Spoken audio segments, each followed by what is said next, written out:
Greetings, my holy friends. I'm coming to you live from beautiful downtown Burbank to talk with you about Parashat Shemini. Parashat Shemini gets its name from the first three words of the Parsha that begins in Sefer Vayikra, that is the book of Leviticus, chapter 9, where it says, Vayhi Bayom Shemini. That means, so it happened on the 8th day, and then a bunch of stuff happened. Moshe called Aharon called his sons, they all called the elders to get together to talk about, now it's time to use this beautiful Mishkan that we made with the help of these wonderful priests in their beautiful clothes, and they got a little blood right there, and how we would begin the process of having a collective form of worship. Now, we've been one people, we've put this tent together, and now we would begin to worship God as one people in one way with one set of rules, which had been kind of the mission for the whole time. It said, let my people go, not to let my people go to Starbucks, but let my people go to worship me in the wilderness. That was the point from the beginning. And here we are. The 8th day is actually the first day that the Mishkan is open. It's the 8th day because for the last 7 days, as you read in Parashat Tzav, they've been preparing the priests, they've been consecrating them and ordaining them and washing them and putting a little blood right here and on my big toe, made them priests, and now it's the day to go to work. Why the 8th day, though? To answer this question, we look into our tradition and we think about what other things happened on the 8th day of something. And so the first thing that comes to mind is Brit Milah, right? That is where a young boy on the 8th day of his life is circumcised to enter into the covenant of Abraham and become one of us. Why do we do it on the 8th day? Some people say that every boy should have the chance to have at least one Shabbos before joining the covenant, just to show, hey, this has got some really good stuff. Now I'd like you to talk to this guy with the knife.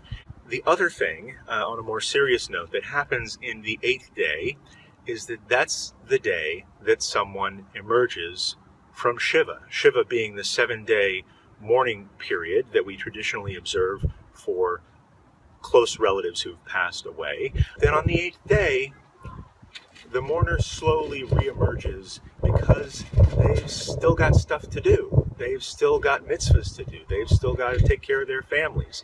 And so having given them time, we say, let's go back out into the world on that 8th day. And then the other thing that's 8 days long, I'll say, is the full cycle of the creation of the world. Going all the way back to Bereshit, 6 days, a bunch of stuff happened, the world was created, God took the 7th day off and made it holy, and that's awesome. I love Shabbos very much, and I highly recommend it. Then, on the 8th day, the real work of the world began.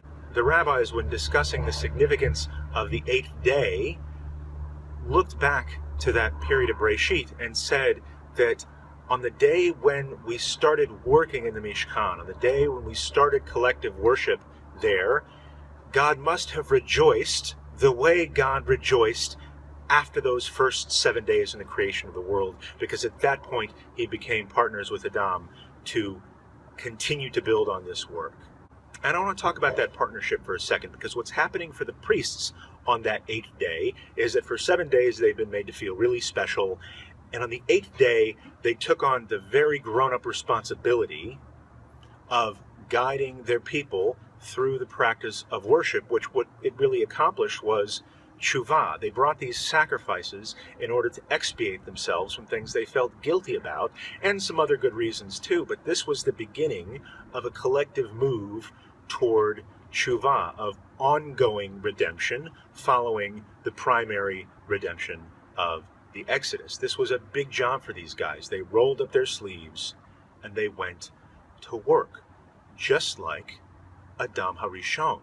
For the first couple of hours, life was good. Didn't need clothes. Had a wife that didn't need clothes. And then he ate a fruit and he realized, I now know the difference between right and wrong.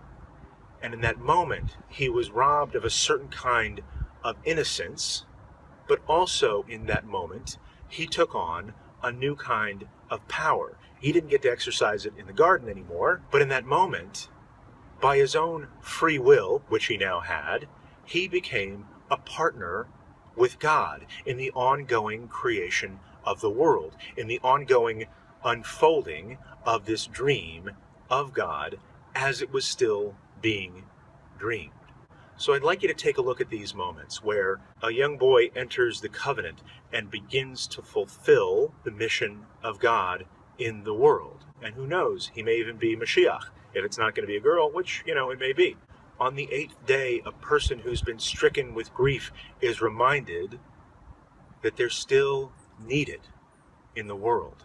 On the 8th day, these boys of Aharon, who've only ever been slaves, now have the free will to take on the responsibility of helping people make tshuva. The 8th day is a day of rolling up your sleeves and getting to work. And that's a call to each of us, because each of us is a partner with God in the ongoing creation in the world, in the ongoing dreaming of God's dream.